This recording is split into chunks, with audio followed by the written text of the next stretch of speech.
Okay, it's a little quiet, but anyway, this is Heather Van Wild, Raindrop Works. Sorry, it took a extra minute for me to get things set up here. My regular microphone's not working, so I'm borrowing the lapel mic that I'm getting ready to use with my when I'm out and about. But yeah, been seeing a lot of traffic going on with the Alan Kessler case against the city, and I kind of wanted to just touch base on it with people because it really is. I mean, the news articles from the Willamette Weekly or Willamette Week and now the Oregonian has covered it. They are pretty glorious, but honestly, I feel like they're only half of how good it is. Um, so I want to kind of just really quick go back at what's been going on with this. And in the beginning of the George Floyd protests that we had in, starting in May of last year, um, the Portland police, quote unquote riot cops, they call the rapid response team, were out there doing pretty rough things, obviously. Um, they also had gotten authorization from upper management saying that they could cover or remove their name badges and not have badge numbers or their names exposed. Instead, they were told to use a 6-digit BHR number, which was essentially an internal employee number that if somebody wanted to make a complaint, they could give that number to whatever agency was going to be handling the investigation, whether you reported to the police or to IPR or whatever, and they could match that number with a particular officer. They did this because they had a overly strong concern of police officers being doxxed. Obviously, there are concerns about the legitimacy of such an act, as well as the fact that the cops have no compunction about giving us the same treatment. If they arrest someone, they're gonna the very night they would put arrested protesters' names and ages as well as alleged charges on press releases, which was causing, if not doxing from the police directly, it definitely had an impact from other people in the community taking that information and using it for disturbing purposes.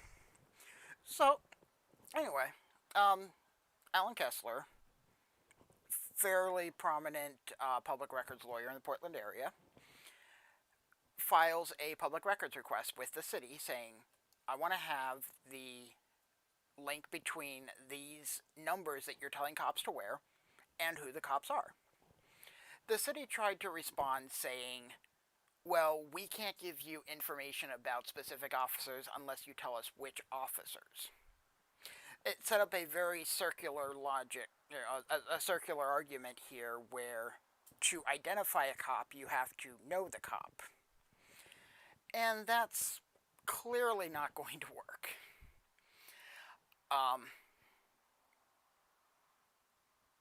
This caused a huge back and forth between the city and Mr. Kessler. Eventually, he said, I disagree with your interpretation of the law.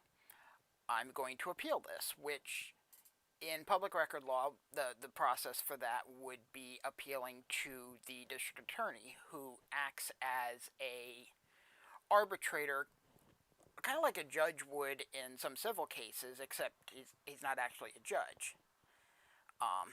But this would have been DA Mike Schmidt. Because by the time it got to this point, my understanding is the former DA Underhill had already retired and DA Schmidt had taken his place, since that happened on August 1st. DA Schmidt said that while it didn't make sense, the strict interpretation of the law did seem to support the complaint that Mr. Kessler was, or that the city was suggesting. So his next step was to appeal further, which meant that it actually went to the county court. And we have here, a complaint for basically suing to force the city to release these records. In his original complaint, he points out that Portland police, along with county, state, and federal law enforcement agencies, responded to the protests in Portland, continued every night for the following 6 months, roughly. That they have continued, but no longer on a nightly basis. They've used brutal means in an effort to quell the protests, injuring hundreds of protesters. Ironically, or perhaps not, were there in part to denounce police violence and demand change in the city and counties or country's approach to law enforcement, especially as it relates to Black lives. Portland Police uniform includes a name badge bearing its wearer's last name. The requirement to wear a name badge while performing police duties is enshrined in its own directives manual, which explains the wearing identification is a means of promoting, quote, relationships-based style of policing that promotes positive community relations. It says that it's a manner of professionalism and respect, and we use it to help identify the officers who are policing us. So, June 6th, Portland Police Commander Erica Hurley announced that, like I said before, they could cover the name badges with a label containing their BHR personnel number or PRN number, and that these numbers were also supposed to be put in light-colored tape on the back of the helmets. BHR was a reference to the Bureau of Human Resources with the city. Instead of using these numbers, Portland police officers showed up no name badge, and they only had numbers like 6, 12, 44 were on their chest or on the back of their helmets. So again, June 17th, he submitted his public records request. July 8th, the city responded. When he filed his, argument with the district attorney, because it says, given there was no way for plaintiff to comply with the city's demand, he appealed to the district attorney. As context for the appeal, he submitted to record this picture. All you can tell from this is you see a cop in riot gear, male, appearing, with a piece of white tape where a name badge would be, with 12 in black ink. Now, that's the only way we have to identify him if we know nothing about it. Now, we had over the months since then learned that this particular individual became notorious for stabbing tires to deflate them is Brett Taylor. He has also helped the city find a number of other problems with his refusal to follow court orders in regards to protests. So the city, had this picture. They knew what Alan Kessler was getting as far as the what we knew about the officers. Yeah, Brett Taylor is a menace. Not wrong, and yeah, that's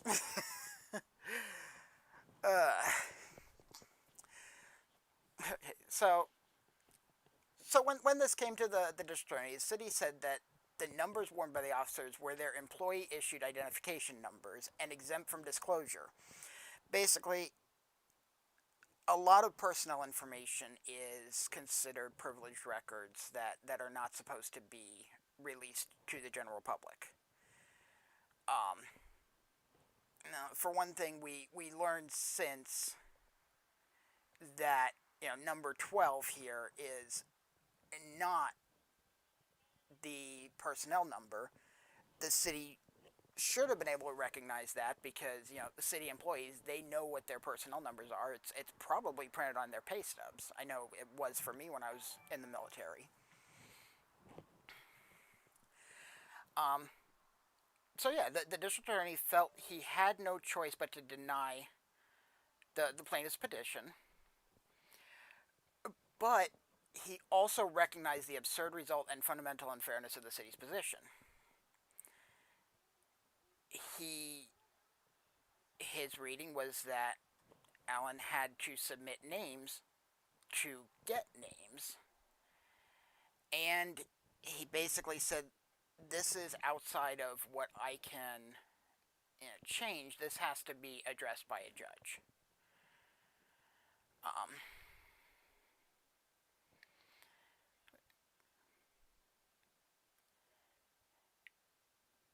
Yeah, and again, this and then there's also reference in here where another public records request that was separate from the one in this case pointed out using the same picture, they were still trying to push back. The city attorneys had every reason that they should have known that he was trying to get information on, for this instance, who is 12. Um, so this continued on, and let me see here. I'm just looking through. Okay, no, I was wrong. It was former DA Underhill that signed the order because it was July 17th. It was 2 weeks before he retired.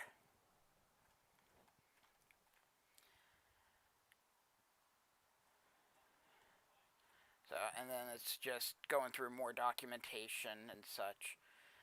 Um,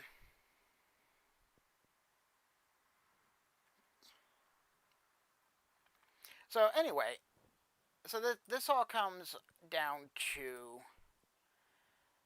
we have a summary judgment hearing a couple weeks ago, which is, both sides have made filings where they tried to say the other side doesn't have a legal claim that they can make in their case. So we believe that the court should end the proceedings now and find in favor of our side. The city was trying to say that Allen had no right to the information that he was trying to demand, and the law was very clear on it. Allen was saying that the city is still trying to hide information they have no business hiding, and they need to be compelled or forced to provide that information.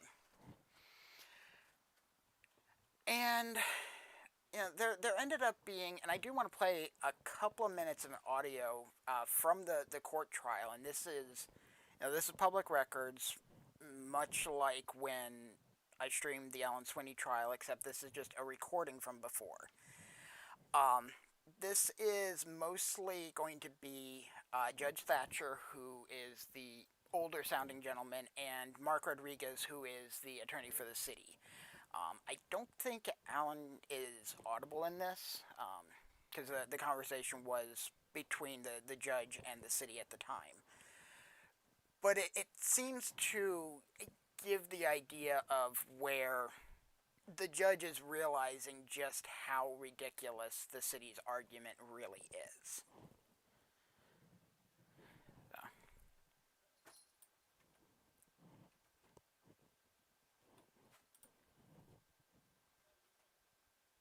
And oh, are you? There we go.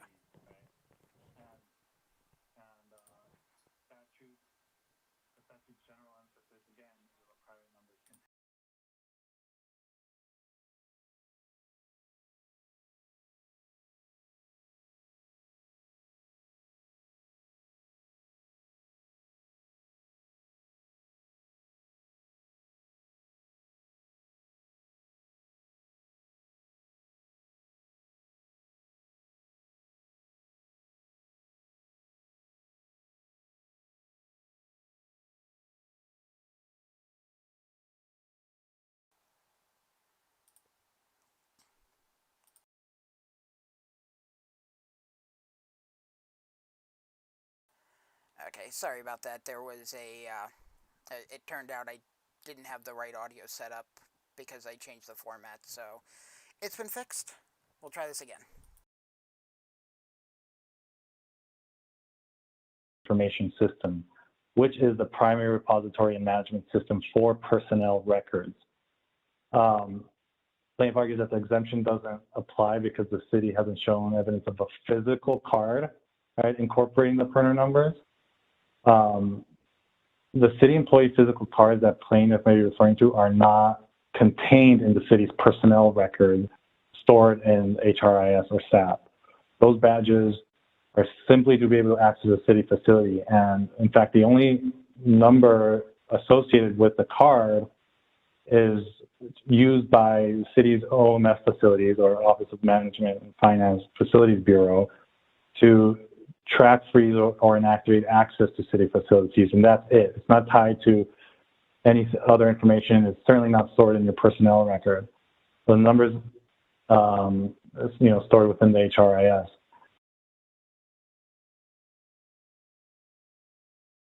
The printer numbers that Mark is talking about here, these are the Bureau of Human Resources, the BHR numbers that they were supposed to be putting on their uniforms. The city at one point tries to make a claim that these are like internal Social Security numbers that they connect to pension systems and pay information and everything, and that the information is dangerous if it's let out in the public eye. And so given that, let me ask a question. I'm sorry to interrupt, but so city employees have some sort of cards, city employee cards, but those cards do not reflect. If I looked at one of those cards, it wouldn't have a PRN number on it. Is that what you're saying? That's correct. Okay. And all right. Furthermore, there's already a statute, a separate public record statute that protects the card from being disclosed. And so that's also, and given the legislative history for the statute at issue, for the exemption, given that it's trying to protect the sensitive information, and that there's a separate statute already protecting the card itself, it's clear that what the legislator meant was the primary internal employee issued identification number, internal personnel number, which is the PERNer. Yeah. So, so somewhere in this, you're telling me somewhere in the computer system of the city, there are names of employers in each of those employees. And each of those employees, for some purpose at the city, has one of these numbers associated with it. Is that correct? One of these PRN numbers? Correct. Okay. And the city uses those numbers for what? Do you know? The PERNer number? Yes. The PERNer numbers are essentially the organizational equivalent of an individual Social Security number. So it's the number that an internal Social Security number. Correct. In essence. Yeah. So the city can track what employees are doing what where. The PERNer number, correct. Is that correct? That one, yes. The PERNer number is exactly that, and it's tied to payroll, tied to your Social Security number, your all sorts of information that's held in your contained in the personnel record, which is the words used in the statute. Yeah. Okay. So if you were, and I'm not saying I'm going to order this because of my tentative decision, if you were to release all the PRN numbers to the Willamette Week, they couldn't do anything with them anyway, could they? Not necessarily. If they had Mr. Rodriguez, PERNer number such and such, it would be mere gobbledygook.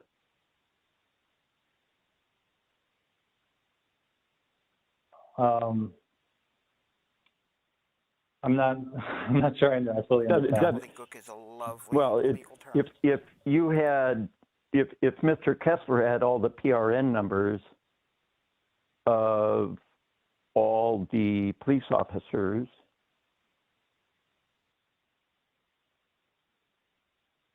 I mean, what he really wants is the names of police officers, right? But if he had all the PRN numbers and all the police officers, that wouldn't give him their social security numbers or home address, any of that. He would have to do further research to do that.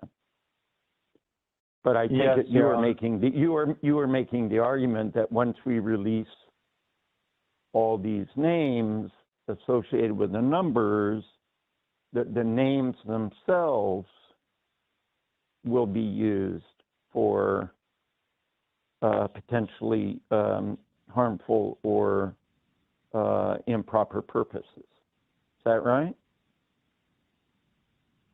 So the PERNer being a very private number tied to payroll, tied to pension, tied to Oregon public employees,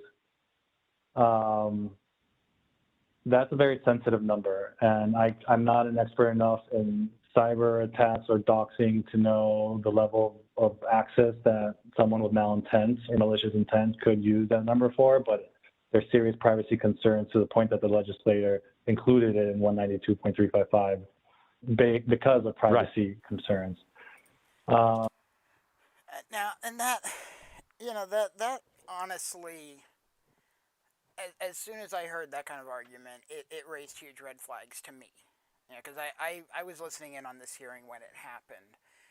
And my immediate thought was, if this is such a personal, private number, then why are city police being told to slap it on their chest for everyone to see? It seemed likely that eventually we would get the identities of police officers. And a lot of it was done through projects like Cop Photos and a lot of community involvement where people who have interacted with these same officers at previous protests can say, no, I know that guy, he's so-and-so. And we could match other pictures with him and numbers and markings that we've seen both last year and years prior, and start to piece together information ourselves. But so the city was, by using these PERNer numbers, basically giving us more information than they really needed to. They probably could have just used badge numbers, which would have been shorter anyway. The average person wouldn't link a badge number to a cop's ID.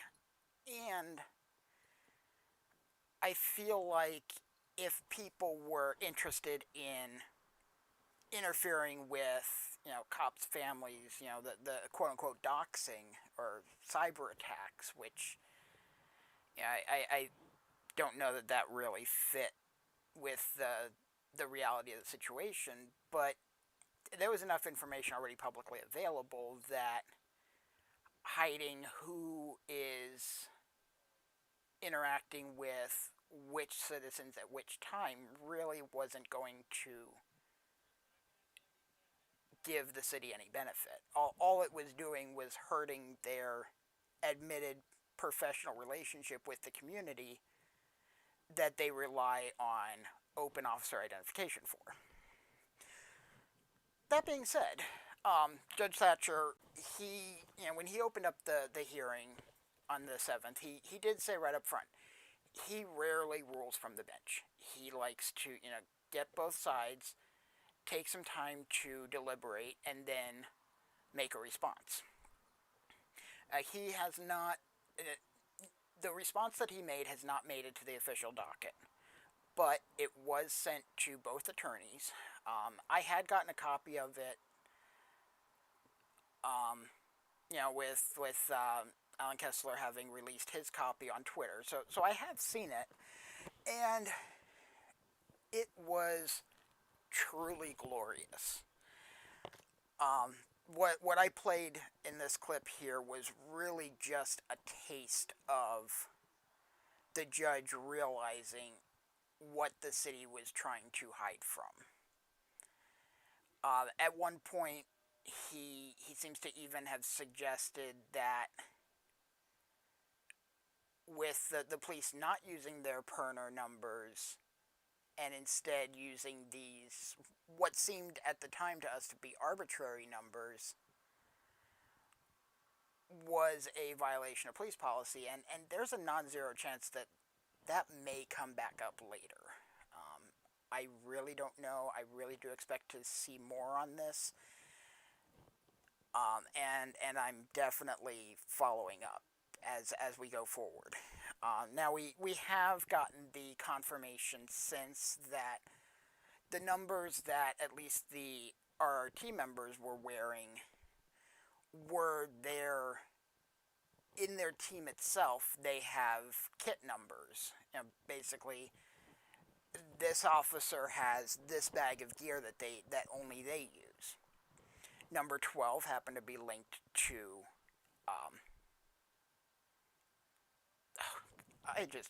Brett Taylor, you know, as an example. And the city did release, after the judge's letter that he sent, they did release a almost complete list of all the RRT members' names and what numbers they had.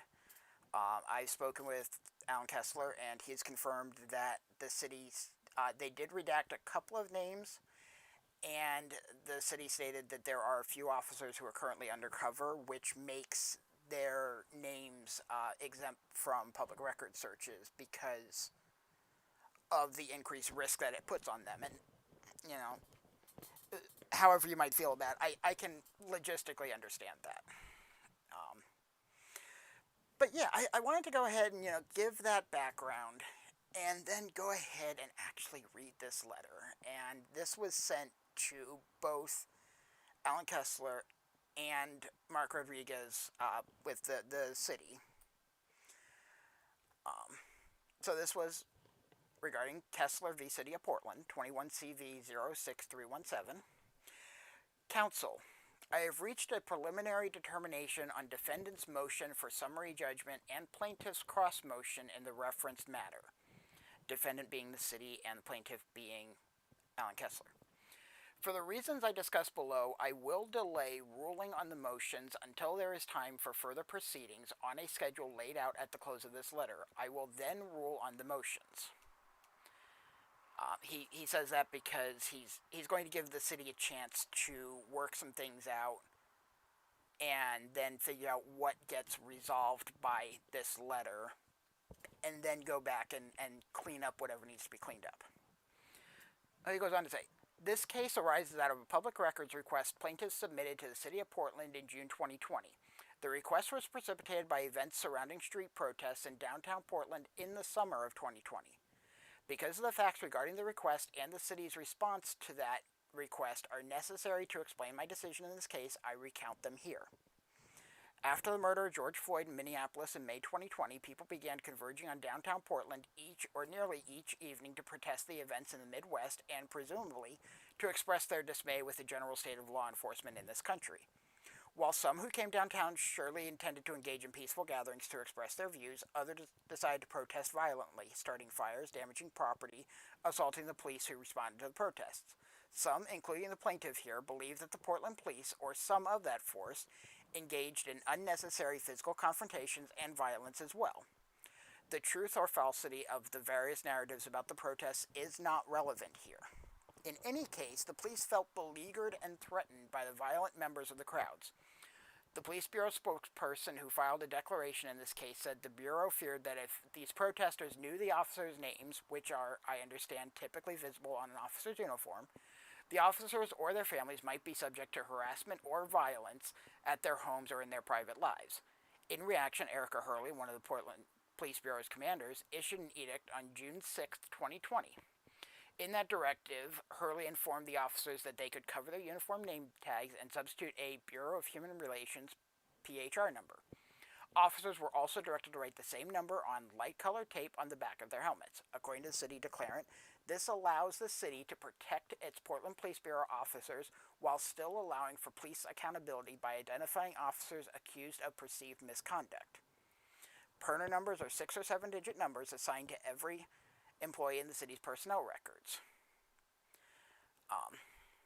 He does point out that the city uses Perner. PHR is what is more technically accurate, and he'll use PHR. I'm going to use Perner. I think it just comes off better. Anyway, the numbers are used as an individual signifier or entry point into information about an employee maintained by the city, such as name, home address, personal phone number, salary, social security number, benefit status, and similar personal and personnel information. It turns out, however, despite the Hurley directive, that some police officers used different numbers during the protests. Members of the anti-riot rapid response team, for some time, not revealed by the record, wore their RRT numbers. Those numbers are 1 or 2-digit numbers. It was only in its reply memorandum and at oral argument in this matter that the city acknowledged the existence and use by some officers of the rapid response team numbers. Plaintiff Kessler evidently was not aware of the Hurley memorandum or the RRT numbers when he filed his records request, but he says he saw officers at the protest wearing 1 or 2-digit numbers. So, on June 17, 2020, Kessler filed a public records request with the city asking for documents correlating the internal personnel numbers used in lieu of badge numbers or name tags on Police Bureau personnel during the recent demonstrations with each names and badge numbers. Kessler's request went to the city attorney's office. That office first sent plaintiff a copy of the Hurley memorandum and then announced that information responsive to his request involved only Perner numbers. It said nothing about rapid response team numbers, and it did not inform Kessler that some officers wore those numbers in lieu of name tags. The city then denied Kessler's records request, saying that information correlating Perner numbers with the names of individual police officers was exempt pursuant to statute. That provision of law protects, among other things, quote, employer-issued identification card numbers, unless a requester can meet 3 conditions set out in statute. Those conditions require the requester to provide the names of the employees whose information is sought, the personal information sought about those named employees, and a statement presenting clear and convincing evidence that the public interest requires disclosure. Since Kessler had made no attempt to meet these conditions, the city said its denial would be reviewed if Kessler provided that information. The city also informed Kessler that the police union objected to the revelation of documents tying officers' names to Perner numbers. Almost immediately, Kessler filed an appeal of the city's decision to Multnomah County District Attorney Rod Underhill. In his appeal, Kessler referenced the use of 1 or 2-digit numbers by the police, saying, officers are walking around the city with numbers like 12 written on their chests. To focus the point, Kessler attached a photo of an officer garbed in anti-riot gear with the number 12 taped to his chest. The city attorney's office filed a 9-page response to Kessler's appeal to the district attorney. In its filing, the city focused solely on the Perner numbers and the city policy allowing their use in lieu of officer name tags. City unions also sent objections to Perner number disclosure to the district attorney. Even though Kessler provided the district attorney a photograph of the kinds of numbers about which he wanted information, the city did not tell the district attorney what was obvious on the face of the appeal and could reasonably have been discerned from the initial records request. Whatever the relevance of the so-called Perner numbers, Kessler wanted, or additionally wanted, the officer names associated with another type of city, quote, internal personnel number. The 1 or 2-digit number worn by the officer in the photograph, the rapid response team number. Nor, having been provided photographic evidence of what Kessler sought, did the city suggest to the district attorney that he stay his review and remand the matter to the city in light of the revealed certainty about what Kessler wanted. Thus, in ignorance of what the city knew or should have known about its own rapid response team numbers, and provided no clarification about what numbers other than Perner numbers the city police wore, District Attorney Underhill upheld the city's refusal to disclose Perner numbers, citing statute. Kessler filed this lawsuit several months later. In his complaint, he again provided a photograph of a police officer wearing the number 12. When the city filed summary judgment against Kessler's suit, it kept the court in ignorance of the significance of that photograph. Instead, just as it had done with the district attorney, the city said this case was about and only about Perner numbers. The city had narrowly interpreted Kessler's request to cover only Perner numbers, and it would stick to that interpretation. In light of all this, I find first that the city improperly misread Kessler's public records request. He had asked for internal city numbers that were used, quote, in lieu of badge numbers or name tags on police bureau personnel during the recent demonstrations. The city surely knew what numbers its officers were wearing during the demonstrations. At least some of them were wearing rapid response team numbers. The city hid that fact from Kessler, and later the district attorney and this court, when any good faith interpretation of Kessler's request would have read it to include those numbers. I thus find that this case includes two document issues. One, did the city properly withhold Perner numbers used on officer uniforms in lieu of name tags and the names of officers associated with those numbers? Two, did the city properly withhold rapid response team numbers used on officer uniforms in lieu of name tags and the names of officers associated with these numbers? On the record before me, however, the city has never addressed the legal issues related to the rapid response team numbers, nor had the opportunity to announce whether it believes rapid response team numbers and associated names are exempt or should be disclosed. Though the parties have completed briefing on the issue of Perner numbers, I have only Kessler's views on how to treat the rapid response team numbers. That lacuna, of course, was created by the city's own actions. The city ignored a principle worth remembering. If men must turn square corners when they deal with the government, it cannot be too much to ask the government to turn square corners when it deals with them. And this was a quote in Chavez v. Garland. It might be tempting, therefore, to order the release of rapid response team numbers and associated names without more litigation. As it is, Kessler has had to wait for months and litigate a lawsuit just to get to this point. But such a step would be frankly injudicious and merely compound the errors made in this matter so far. I have also contemplated remanding this matter to the district attorney to review the rapid response team issue, but I believe that too is inadvisable. To begin with, the appellate courts have not ruled on whether such a remand is even proper. See Merrick v. City of Portland. Such a step would also delay further Kessler's potential access to materials he sought 15 months ago. And finally, a remand, depending on its outcome, might raise a question about this court's continuing jurisdiction over this matter. I wish to avoid that outcome. He wants to maintain control on this case right now. In consideration of all I understand about this case, I hereby direct as follows. 1. No later than October 18, 2021, the city will announce whether it will release or declare exempt the rapid response team numbers used in the summer 2020 and the associated police officer names. If the city does not assert an exemption, it shall file a notice with the court clerk with copies to Mr. Kessler and me and provide the requested documents to Mr. Kessler. They have provided names but not badge numbers from what I have seen. If on October 18th, which was 2 days ago, the city elects to assert an exemption, it shall coincidentally file a motion for summary judgment and any supporting materials presenting the basis for its exemption decision and, by its motion, seek a ruling from this court on the propriety of the claimed exemption. 2. Mr. Kessler may respond to the city's release or withhold decision and any city motion no later than October 25th. He may, if he wishes, and if the city has filed a motion for summary judgment, file a cross motion. Now, at this point, we have not seen anything filed by the city, but their online record system has been getting major upgrades over the last week, and stuff may just be slow showing up. Number 3, if the city has filed a motion, it may reply legal arguments no later than October 28th. If Kessler has filed a cross motion, he gets to respond no later than November 1st.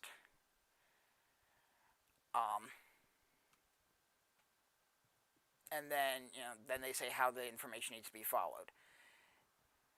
If the city files a motion on October 18th, it will communicate with the calendaring staff and arrange for oral argument on the next date at which I sit, November 3rd. If the parties file additional motions under the schedule, I will issue a decision on those motions and the motions currently pending within a reasonable time after the November 3rd argument. If no additional motions are followed, I will alter the schedule as appropriate, advise the parties of any new schedule, and endeavor to issue a decision on currently pending motions expeditiously. So, yeah, he really does not seem to be too happy with the city. They took what should have been a simple request, clarified some information, given the right information. Instead, they used numbers that were supposed to be private, tried to make them public, but then say, no, we can't tell you what they mean because they're private. And that was probably one of the stupider moves that the city, or at least the police department, have made in regards to handling the protests, was the use of these perner numbers. So again, now we haven't seen anything from the city as far as a motion. It is the 20th, 2 days after, with all the updates and downtime that the court record system has had. It is possible they filed something and it just has not made it onto the docket yet to see. I will be keeping an eye out. If there is something, then... And honestly, there should be, because they are still claiming exemption on those two officers' names who are redacted.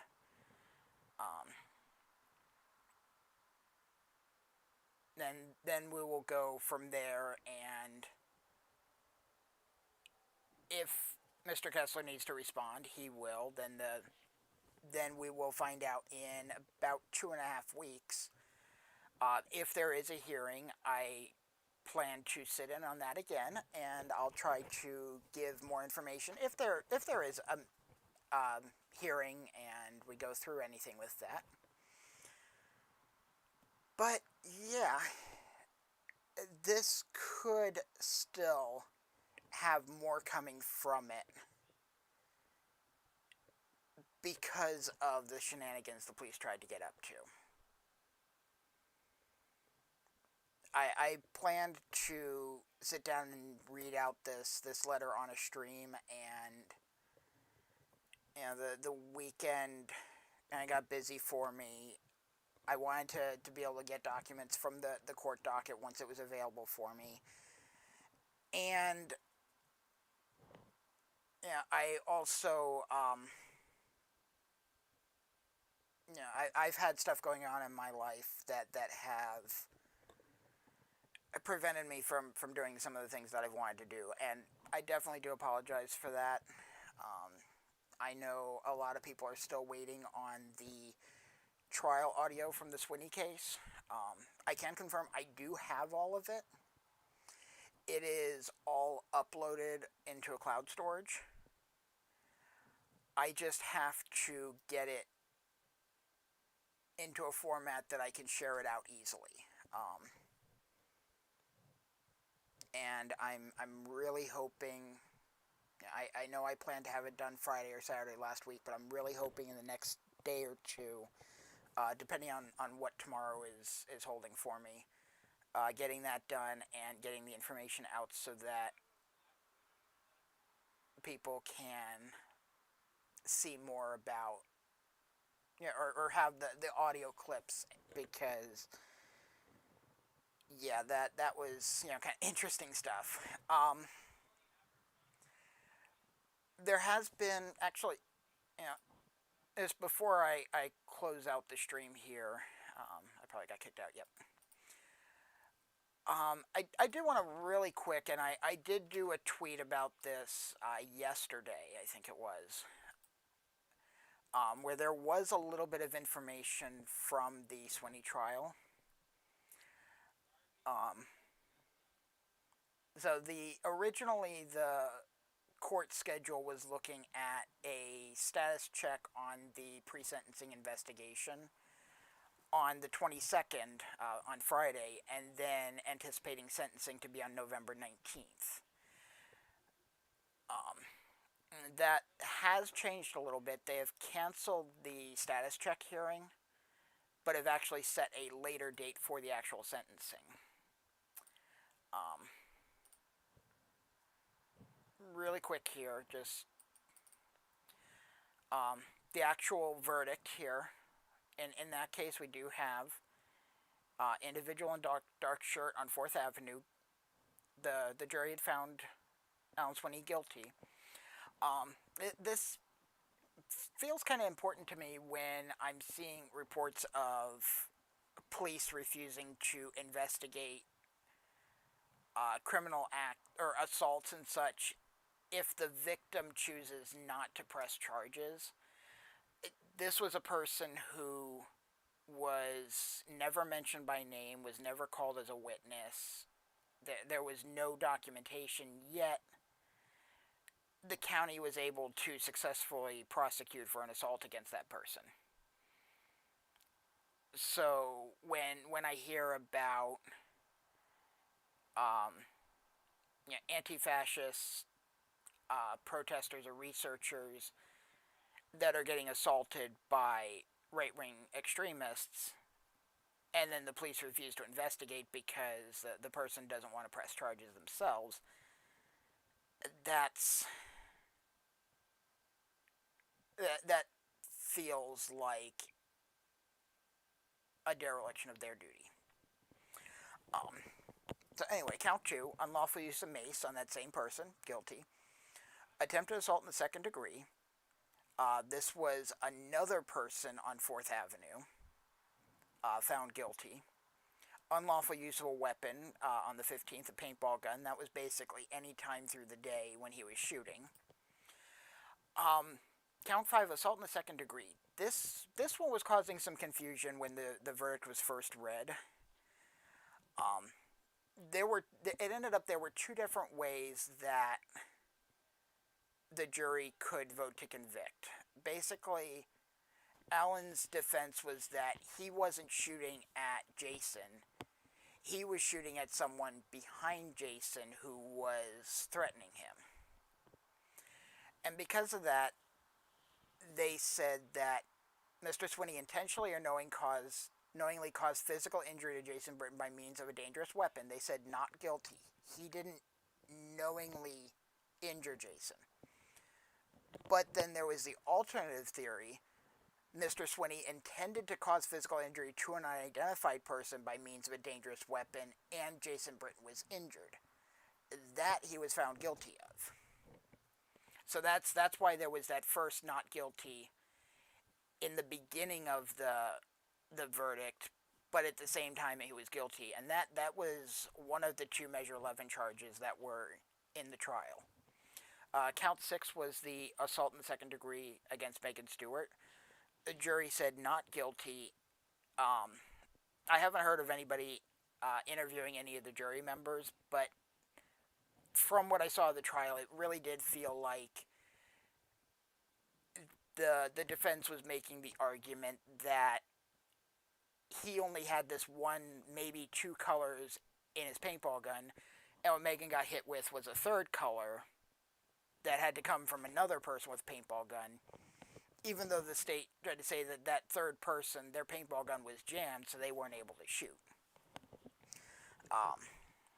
Personally, I think it's possible that there could have been multiple colors in Swinney's gun, but it was not an idea brought up in trial or not very well, so I can definitely see why the jury would say not guilty on that. That's it. Then there was the unlawful use of the weapon using the paintball gun. The unlawful use of a weapon with a firearm was a guilty conviction. They also had to answer, did the defendant use or threaten to use a firearm during that commission, which they said yes, because he was holding the revolver. A count of menacing on August 22nd, they said guilty. Pointing a firearm at another, guilty. Unlawful use of mace when he maced Megan Stewart, guilty. and assault in the fourth degree against Megan guilty. So we have those. That's the official verdict um, sheet that was done. Um, Now the last thing that has come out, it was apparently signed by Judge Moad on the 8th, 2 days after, but I didn't see it until much later, and I don't know where the delay was. But we have this order for pre-sentencing investigation. This sets the sentencing date to December 10th at 9 a.m. I'm going to go ahead and check with the court between now and then to get an idea of if this is something that they are interested in letting us live stream again, or if not, then I will either be listening in by phone if we're able to do remote, or I will be there in person. Um, we'll figure out as we go from there. Um, so if you, whoop, that was a bit more of a zoom than I wanted. So they do say he is in custody. Discussing the pre-sentence report, they're going to basically put together a document of the circumstances of the offense, his past criminal record, social history, and present condition and environment of the defendant, which he is in jail currently. They have also wanted an investigation on SGL departure information, upward or downward, which looks at there's a grid that the state uses where they look at severity of a crime and what kind of past charges a person may have, and they use that as a starting guideline for prison terms, which then, depending on circumstances, a judge may go with that recommendation, or they may make an upward or downward departure, saying more or less time. So they're going to try to get information on circumstances that may educate the judge on why they should sentence something higher or lower. They're also asking for a psychological evaluation by the Department of Community Corrections. It's worth noting that they did not specify the psychiatric evaluation by the Oregon State Hospital. So they're definitely looking for mental health, well-being information about Mr. Swinney, but they're not going so far as to question his competency or anything like that if they're not looking at the state hospital, which is where you usually look at more severe mental health concerns.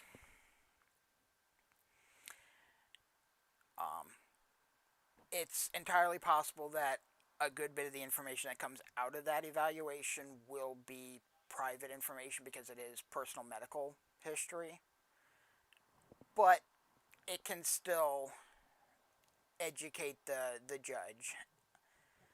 And yeah, so that's basically where we're looking at there. And yeah, this is yeah, looks like they'll probably go to the jail to do the interview with him. Possibly be contacting community members, the victims, associates of his, and try to get a fuller idea of his background to help get a wholer picture of where to go forward with this. Have not seen any information suggesting a appeal, and it's entirely possible that any appeal that's coming, they're going to wait until after sentencing so that they can possibly attack the sentencing itself on an appeal. If there is one, I do not know. Mr. Westover, he was going to be researching if he could still represent Mr. Swinney because he's no longer with Multnomah Public Defenders. There's also Mega Desai, who was the co-counsel for defense, who presumably is going to be involved either way.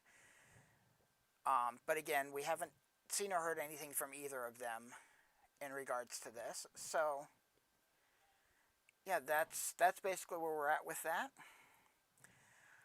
I am really hoping.